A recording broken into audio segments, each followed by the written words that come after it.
Ассаламу алейкум достор, бүгүн биз Токмок шаарындабыз. Ушу Токмок базар баасын салыштырып көрөлү деп атабыз. Ассаламу алейкум бекеси. Эттериңиз канчадан болот? 440. Уйдун эти, койдун эти. Койдуку жок, уйдуку только. Торттун баасы канчадан? 350. 350. Бул каяктын торттору? Биздики? Өзүңүздөрдүкү. Өзүңүздөр көргөндө эле бул ата мекендик өндүрүштөрдүн торттору экен. Баасын канча дедиңиз? 350дөн. Саламатсызбы жекеси? Банандын баасы канчадан? 150 сом килограммы. Килограмм 150. Апельсин, лимон. Апельсин 150 сом, мандарин 150 сом, анан 100 сомдук да бар. 100 сомдуктар дагы. Алмаларчы? Алмалар 60-тан 80-ге чейин. Граната канчадан? Граната 150-160. Кивилер канчадан болот? 150 корзинасы. 150. Азыркы учурда бул элдин көбүнчөсү нааразы болуп атат да, базардын баасы көтөрүлүп атат. Примерно майга, акарачка, сүткө, доступный продуктыларга канча кошулуп кетти? Доступный продуктларын суу майлар арасында 30 сомдон 50 сомго чейин кошулуп атат.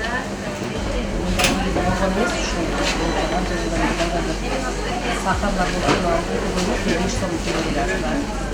Анан сырттан келген товарлардын баары через таможня өтүп келгендер кымбат болуп атат. Причинасын сурасак ошо налог коюлуп атат бизге деп ошону үчүн айтып атышат. Таможня союзда болгондон кийин үчүн налог коюш керек. Туурабы? Туура. Мисалы, азыр бизде майлардын көбүнчөсү эле 5 литровый деп алып. 5 литровый майлар, бүтеле азыр российский майлар делет. Бүтеле российский, ошол российский майларга баа көтөрүлөт. 760 670 мына 770 деп шедеврды сатып атабыз. Өзүнүн келген баасы 740 сомдон келет. Накладной боюнча 130 сом коштук, 770 болуп кетет.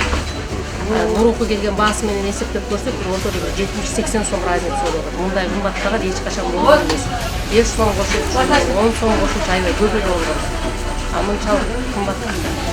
Мисалы, сиз бул жеке ишкерсиз, бул магазиндин арендага сиз канча бересиз?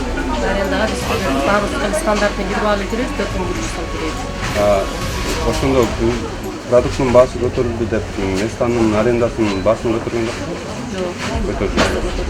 Просто эле продукт эле кымбат болот, болгон эле ошол. 5600 сомго бир айда эсептелет. Бул азыркы күндө жасаса болобу? Өтө эле кыйын го.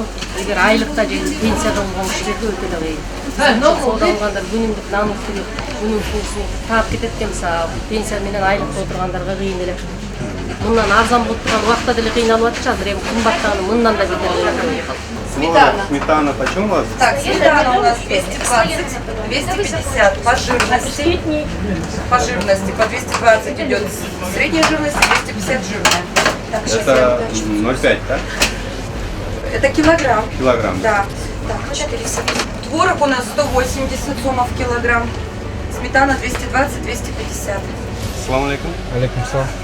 Шеф жок болчу, бааларын жакшы билбейм. Жакшы билбейсиз. Бирок мындай примерно. Примерно. Мисалы, могу жумурткаларыңыз канчадан? 100 сом. Ондо 100 сом, 10 сомдон түшөм. 10 сомдон. 50 сом горох. Горох 50 сом. Рис? Бул байдала Казакстандыкы 70 сом. 65 Краснодар. Гречкалар? Гречка 85.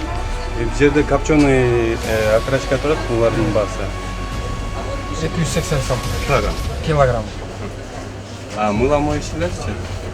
Моющийлер посуда жугандар 50 сомдон айда. 0,5 деп. 0,5 деп. Булар 100 экен, булар 145 экен, да? Мисалы, майлы эмелер 35 сомдон айда. 35 сомдон. Самындарыңызчы? Самындар 30 сомдон айда. Масло 170 сом. Кымбаттап кетет. Бул баасы качан көтөрүлүп кетти ушундай? Жазында карантин башталгандан кийин күздөн баштап аябай катуу. Мисалы, оптовый ценасын 35 теңге келип атат азыр. Литровый май. 135. 135 теңге. Bunlarınız 240 сом. Çaylardan bahsediyorsan 50ден үйде болуш керек эле. мысалы 75 дейт. Ява 50 сом турат. Бета 245. Кичинекей 100 сом. Чемпиондук бар. Polo 60 сом кene. Ява 50 сом. Чемпион 80 сом. Бұлардың басы daha көтерілді. Қанша сом көтеріліп қалды? 30-40% көтөрүлүш керек. Ойдың еттері қаншадан? 440-тан. Мысалы бұту шағарындарын бала. Satmayız bizde. Tölge. Yerini satarız. Kaç? İçette tek satar. Kaç? Baş 450. Kaç kilogram?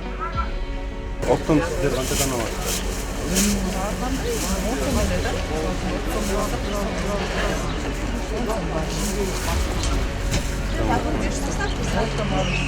Оптом картошкаңыз қаншадан? 20 шо. Қандай 18-ден 25-ке чейин. Творогыңыз қаншадан? 150. Қаймаңыз? Сары майыңыз?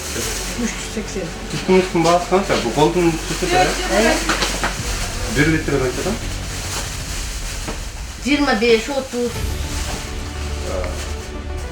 1 литр. 25-30 ya. Азыр базарда продуктлардың немелери балар көтөрүлөт койбу. Сиздерге билинип атабы? Кайсы продуктлар көтөрүлөт, кайсылар көтөрүлгөн жок? Конечно, мында май көтөрүлдү, сахар көтөрүлдү. Ушунчалык кыйналып атабыз. Кыйналып атабыз, чындыгын айтканда. Şu momuz yemekten ama kaşırıkta eşitlik yok. Şunday kıynalı atarız. Мысалы, Murun жақсы болчу, конечно. Арзан алсыңыз, арзан берсеңиз. Өзүңүздүн үйдөн алып беребиз. Ошол.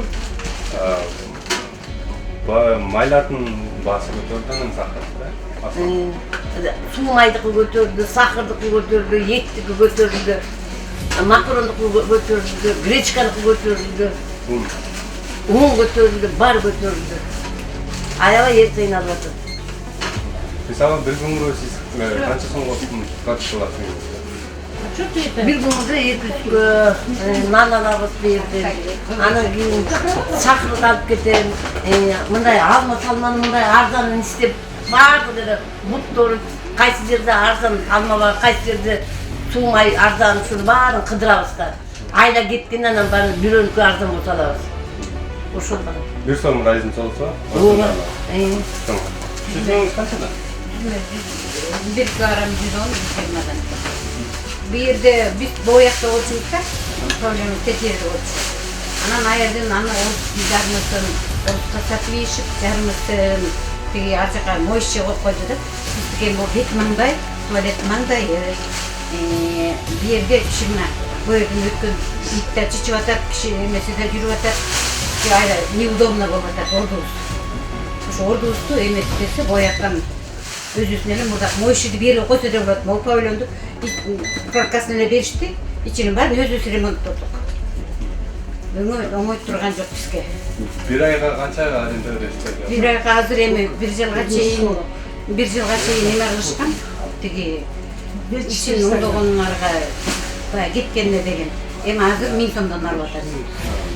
Bir ayga. Bir ayga. Bu işnekemiz karar mı? Мындан эле, мына. Ошого 1000 сомдон алып. Ошол жерде 5 киши иштейбиз. Анда өлкө жок. 5000 сом. 5000 сом болуп атат. Ошону карап коюштум.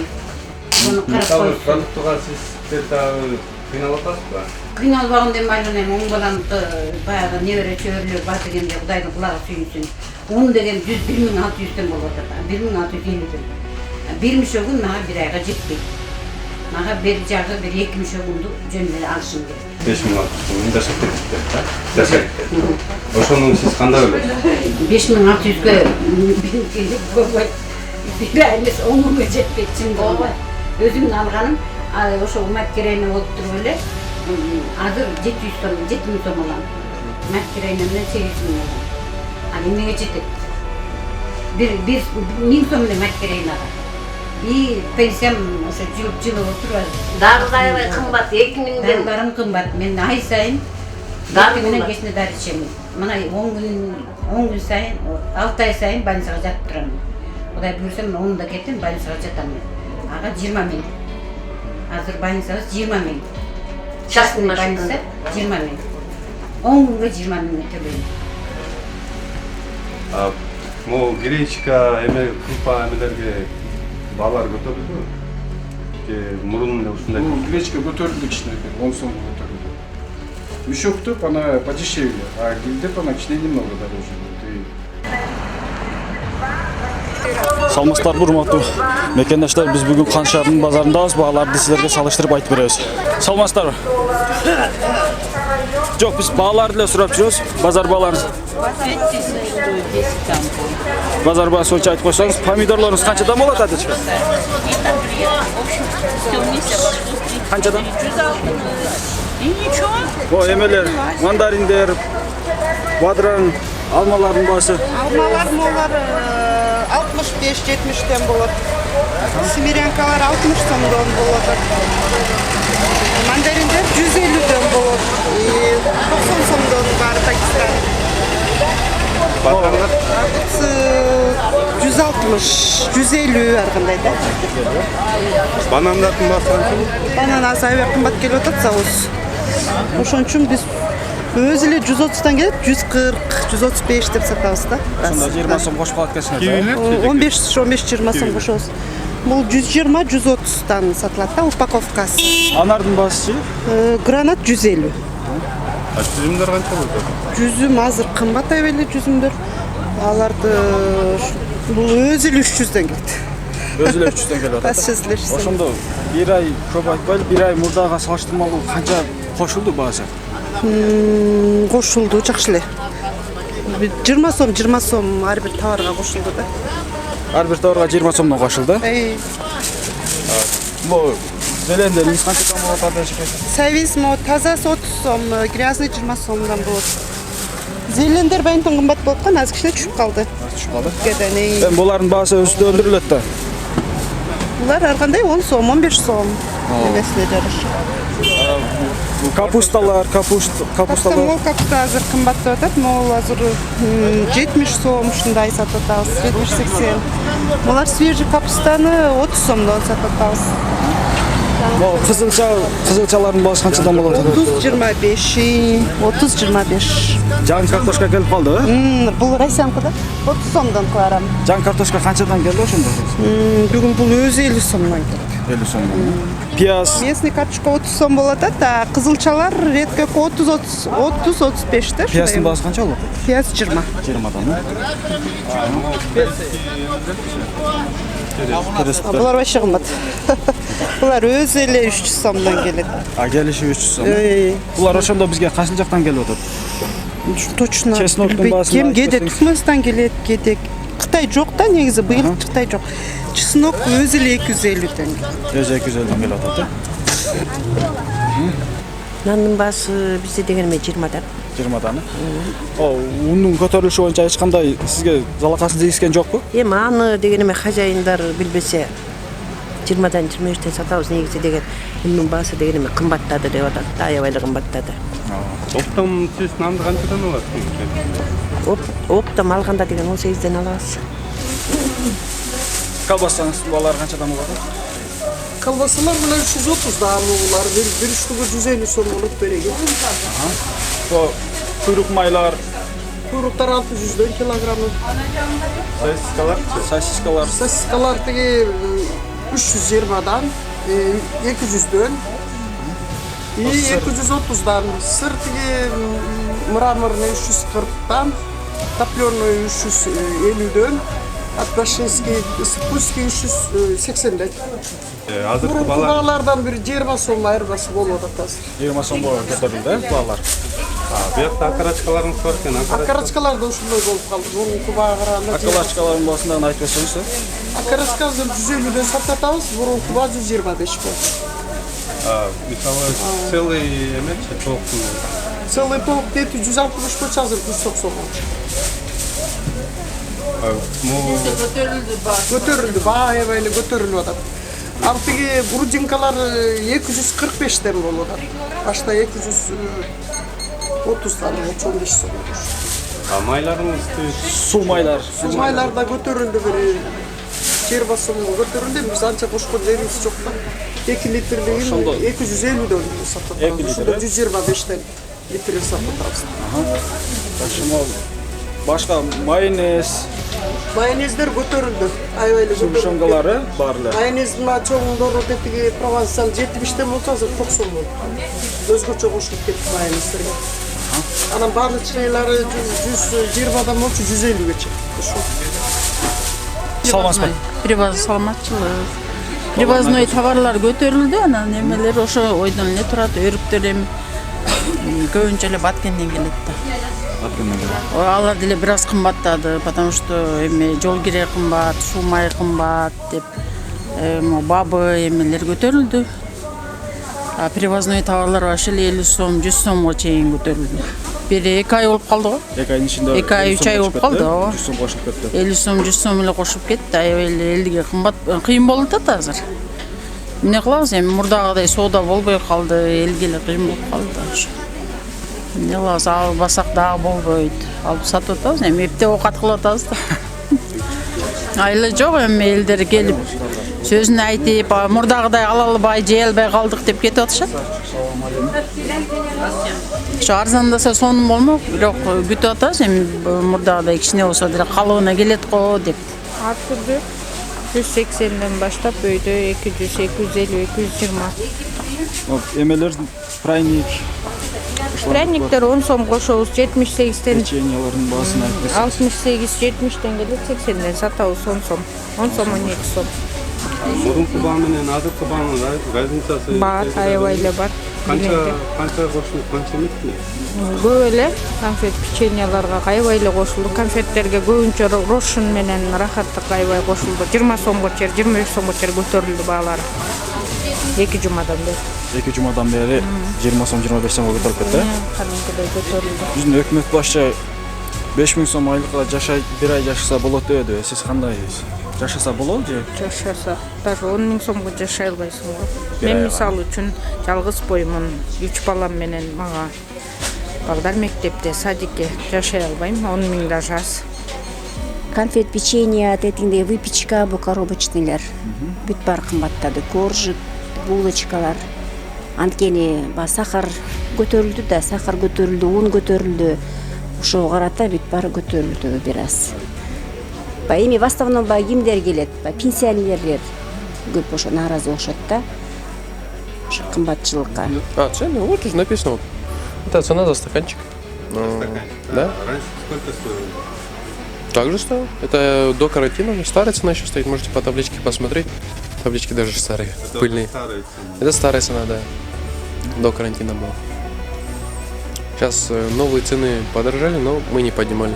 Также продаем. Алейкум салам. Андай ошо базар балдар салыштырып жүрөбүз. Алмалардын, анардын баасын айтсаңыз, банандын баасы. Bananın baası 150, anardın baası 130, 140, mandarinler tak 90, 160 olmadan almalar 90 son, 70 son, 50. Yok, kartoşkan baası 35 son, 30 son, o şan diyor. Piyaz 20-25 son.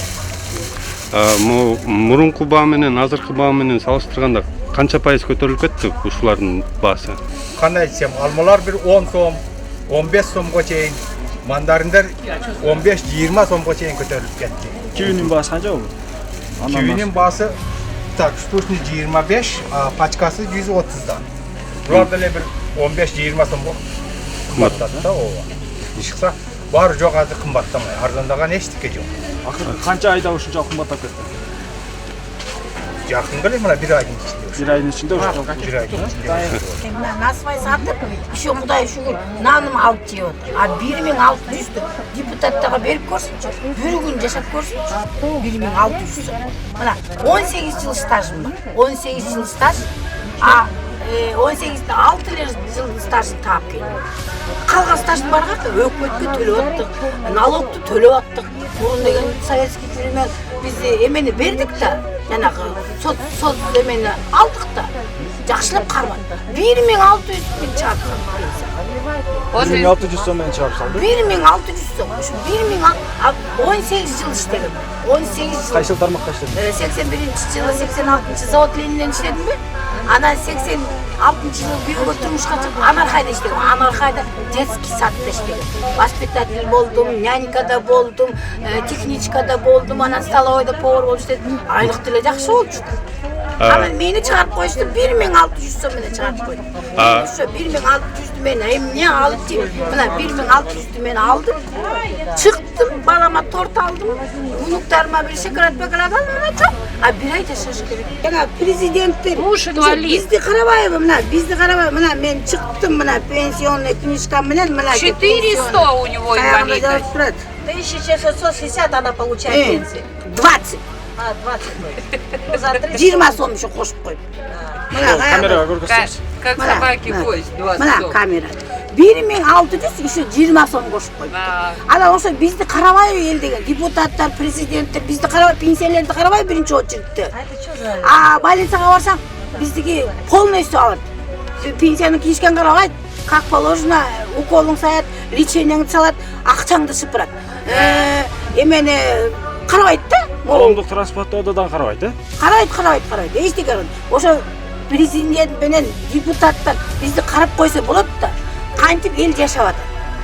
Который 10 000, 5 000 алған пенсия, они заработали. Они мен мамам пенсияға шыққанда 80 сом менен шыққан. Қазір мен мамам 10 000 алады. Мен мамам 85-те да.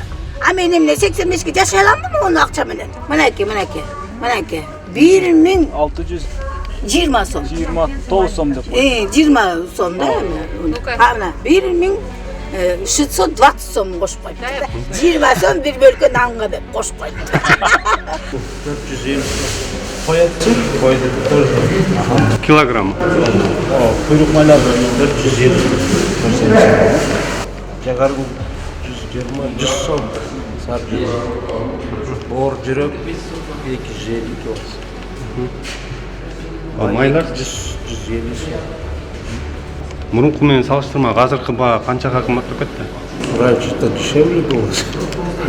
Ошо канча суммага көтөрүлүп кетти?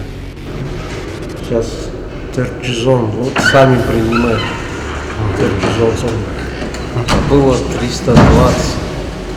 Это когда было год назад.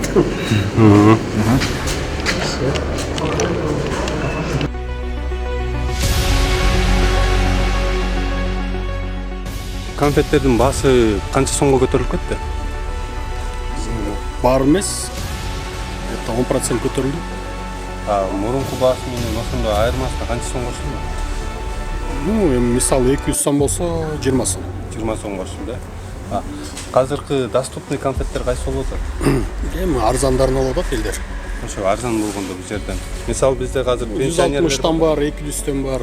Пенсионерлер кайсы конфеттерде бар? Пенсионерлер арзаныраак алат. Ошо кайсы? Бай пенсионерлер де бар, кымбатталган. Эң арзан конфет алгандар ким болду? 160. Могу жер жемиш, могу жаңгак, курак жаңгактар. Мурунку баага караганда азыркы баага канча сом кошулду? Ар кандай кошулат? Мисалы разницасы канча сом кошулду? Разница 30 сомго чейин бар. 30 сомго чейин көтөрүлдү. Мисалы азыр бизде пенсионерлердин айлыгы пенсиясы артып кетсе 5000, ушунун тегереги 4000, кээ бирөөнүн даже 1220 сомго чейин болуп атат. Ушулардан бир айга хотя бы ала алабы? Конечно, ала албайт да. Кантип ала алат? Недоступный бул нерсе? Конечно. Мурунку баалар менен кичине кандай доступный болуп жүрдү? Эми баардыгы эле 20 сом деп айтышта болбойт эми. Мисалы үчүн 10дун 5-и 30 сомго чейин кымбаттады да. 5-и 10 сом, 15 сом. Печеньяларыңызчы? Печеньялар деле ошондой. 10 сомдон 30 сомго чейин кымбаттады да. конфет, шоколад. Ең арзан печеньеңіз қайсы болуда? Ең арзан печенье 80 сом. 80 сом. Бұл доступный. Доступный. Ең қымбат печеньеңіз? Ең қымбат печенье 300 сом. 300 сом килограмм. Ассалаумағалейкум байкеш. Алмаларыңыз қаншадан? 45 сом. 45. А здесь у вас еще по 35 тоже есть, да? 35 тоже есть. Это местные. А у вас китайские яблоки есть? Привезят? Не знаю, мы не продаем, не знаю. Бұяқ сіздің местаңызда? Союзтеріңіз қанша сом болады килограммы? Союз, немытыйлар 20, а мытыйлар 30 сом. Сары союзтеріңіз? Сары 30 сом. 30 сом, да? Потому что бізден келбейді бұл привозной бұларчы. Оптом қаншадан алып жатсыздар? 25. 25-тен, да? Картошкаларыңыз? Картошка қымбаттады алтын. Картошка былтырға қарағанда 20 есе қымбат. Потому что азыр 28 оптовый ценасы 30 сом сатылышы. Потому что елде ақша жоқ, елде қарайыз, 35-ке көтірбейді вообще. А немене қыз деля сатып сатыш керек. Капусталарыңыз қанша болады? Капусталар привозной алады. Ташкенттікі бұлар 35-тен сатабыз, 30-дан келішеді. 28-30. Бұяқта дағы еще емелеріңіз бар кім болды? В данный момент азыр бесе аябай қымбат. Потому что билбейм, или Россияға, или Қазақстанға кетіп отыр. Қымбат оптовый ценасы 85, сатылыш 90 сом. Былтырға қарағанда быйыл 5 сомнан ғана қоябыз. Антпесе ел көтөрбөйт, елде ақша жоқ. Ушу баас көтөрүлүп кеткен канча ай болду? Басын 1 айдан ашты алды. Картошка давно көтөрүлгөн. Ошо ойдон түшөлөт. Түшкөн жок. Мына 3 күндүн арасында уже 100 сом кайра көтөрүлдү. Помидорлор батыраңдарчы? Алар сырттан келет, алар нормальный эле. Местный жок. Местный пока чыгарыш элек. Ташкенттике келет, Казакстандан келет. Алардын стабильный ценасы жок. Бүгүн кымбат алсак, эртең арзан болот. Ошондой эле негизи быйыл огурцы, помидорлор кымбат. Буякта дагы эмелериңиз бар? Зелендер местный чыкты. Только местный жусай менен гана көк пияздар чыкты, алар нормальный. Жусайдын килограммы канча? Жусайдын килограммы 100 сомдон 90 сомдон болот. Сатылышы 120. 120. Баклажан чыгып калыптыр, баклажан Ташкенттики. Келиши 300 сом, 310 сом сатылышы. 1 килограмм. Ооба. Пияз? Пияз арзан эле алтын, 14 сом, 15 сом, 12 сом, 13 сом. Бул разницасы деле көп. Разницасы жок. Айтып атпайм, 5 сомдон гана коюлуп атат. Баягында 10 сом, 15 сом кое албай калдык. Элге карайбыз да. Өкмөт башчы айтып кетпеди, 5600 сомго бир ай жашап кетсе болот депчи. Сиздин оюңуз ошо? Пакеттин башын жептир, ошондо айтып койгула. Мен ачык эле айтам. Башымды кесип кетсе да. Мен пенсиям 5000. Мен 7 балам бар. Үйдө 12 жан болуп жашайбыз. Кайсы бирине жеткизем мен? Күйөөм урукчан. Просто айтып беришет да, отуруп алышыпчы. Потому что алардын курсагы ток, эл менен иши жок. Элди бир кыдырып көрсүнчү, кандай кыйналып жашап атат. Хорошо, биз бир аз сатабыз, нан чайыбызга чыгат, конечно. Кудайга миң халла шүгүр. 5 сомдон косок да Кудайым берекесин берсин. Үйдө отургандар квартиранттарчы. Мен жанымда квартиранттар бар, алар ачык отурат, менин курсагым ток, мен алар менен жумушум жок да. Жогорку жактагылардын баарын курсагы ток. Эл менен не иши бар? Просто показуга буларды сүйлөгөнүчү. Мисалы, эмен отпай азыр Кыргызда той токту деген көп да. Анан банан алалы десе, банандын баасы да көп болуп кетти. Бананды да кичине арзандатпайсыңарбы деп өкмөт башчыга айтса. Мен деле банан жакшы көрөм, бирок азыр кымбат болуп атат, бирок ата мекендик өндүрүштү колдоп, банандын ордуна союз чегиле дейт да. Сиз ошого кандай? Андай өкмөт башчыга айтып койсок болот экенчи, нан жебейли, союз жеп отура берсин. Ундун ценасы канча болот? Ошону айтпайм алтын, жогору жактагылардынчы, өзүбүз эле алсакчы. Квартирант менен үйү барлардын аябай ат менен төдөй айырмасы болуп атат. Потому что менин үйүмдө наным бар, алардын үйүндө наны жок. Мен күндөгө кирип аларды текшербеймин да. Жогору жактагыларды ошондо болуппайбы? Эл менен не иши бар? Элдин бири үйдө, бири ылдый. Үйдө отуруп сүйлөй беришет бардыгычы. Продукттун кымбаттаганы сизге таасир эттиби? Конечно, таасир этти. Мага 5 килограмм май 15 күнгө жетпейт. Мен семьям аябай чоң, 2 келин, 2 бала баары үйдө жашашат. Бир күндө үйүңүзгө канча сомго продукт алып кетесиз? Мен бир күндө айта албайм алтыным. Эртең менен жөн эле пустой келем сумкамы. Баратканда 4 пакет менен кетем. Кече барсам үйүмдө тузум жок. Көрдүңбү? Ошондой. өзүбүздө болсо да мурда күнү пиязым жок. Менде күндө мен продукт алып кетем. Неберелерим молочный ичет. Карачы, молочный кандай кымбат. 5 килограмм, 10 килограмм анан бир мешок. Бир мешок un 1500 элден жогору, 5 килограмм первый сорттар 200 сом, 10 килограммдыктары 370ден жогору. А местный менен казакстанский Айырмасы бар ценасынан. Канча сом? 10 килограмм унга 30 сомго кымбат болот Казакстан. Биз местныйдан караганда 30 сомго кымбат Казакстан.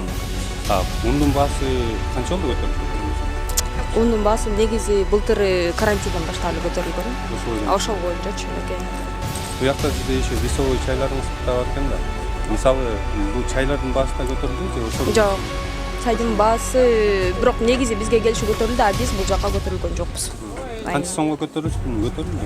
Килограммына 50 сомго чейин. Килограмм 50 сомго чейин көтөрүлдү. Жумурткаларыңыз-чы? Жумуртка деле негизи көтөрүлгөн болчу, жаңы жылдан кийин бир аз азыр кичине түшүп калды. Канча сом азыр? Негизи жаңы жылга чейин 11 сомдон сатып атканбыз, азыр 9 сом 50 тиын 10 сомдон. Соңуз бежекесин.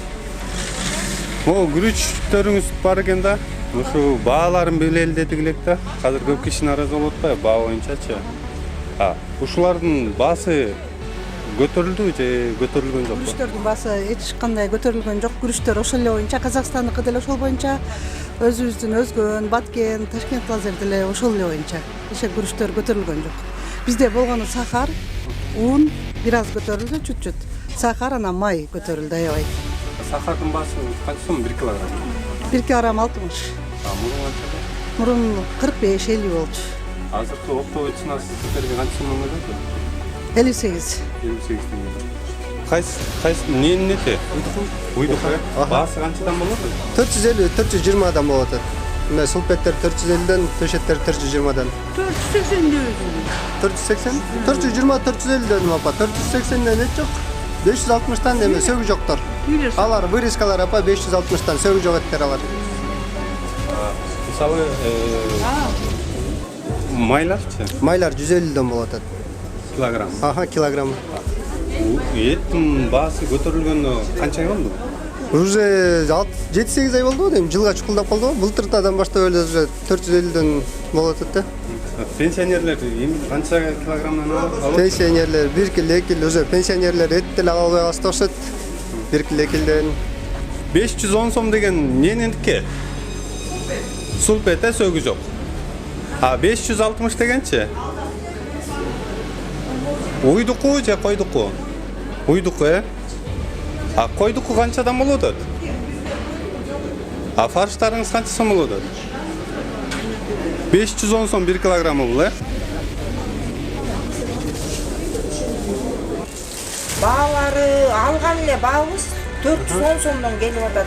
Эним 410дон келип атат. Анан биз 10 сом эле коюп берип атабыз. Карапайым элге деле. Пенсионерлер азыр ушундай баага ала алышабы дейм? Эми азыр кыйын эле болуп калды алганга, чындыгында эле. Пенсионерге деле, карапайым элге деле кыйын.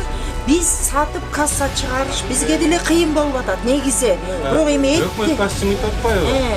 5600 сомго бир ай жашаса болот деп. Ошол эмеңиз оюңуз кандай? Мен аны деген толук ага деген мындай макулдугумду бере албайм. Эми аны өлчөп, бычып жашаш керек. Бирок кыргызда деген аны деген эме кылыш керек да.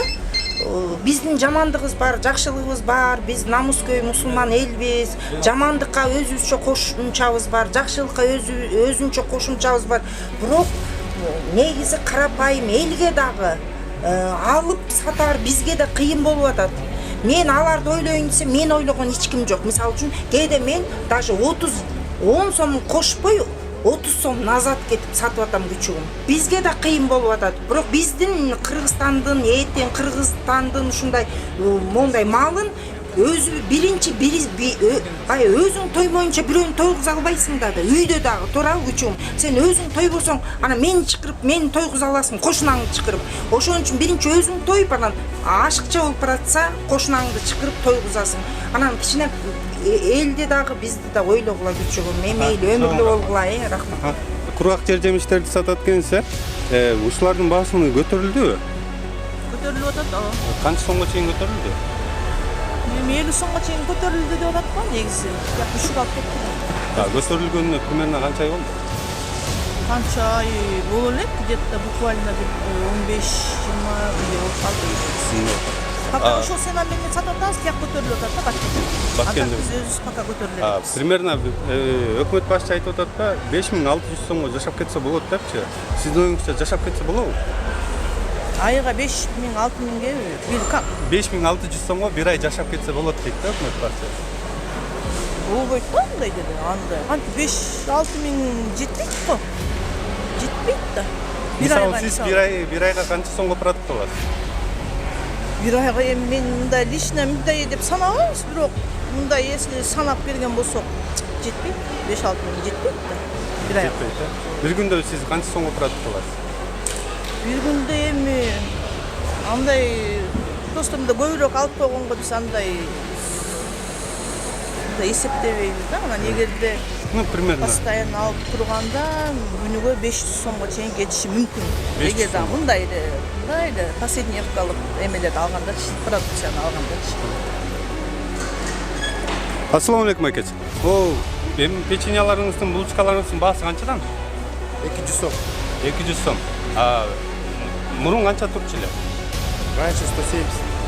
170 сом, Продукты подорожали сейчас. Бул баасы көтөрүлгөнү канча болду? Это бир ай. Бир ай, Ну как бир ай подорожали. Мисалы чакчакчы? 18. 18, мурун канча турчу? 5. 15. Мисалы могу булочкаларыңыз 1 килограмм канча? 200 сом. 200 сом. Разницасы мурунку менен 30 сом. 30 сом, ошондо 170 сом болуп чыккан да. 170.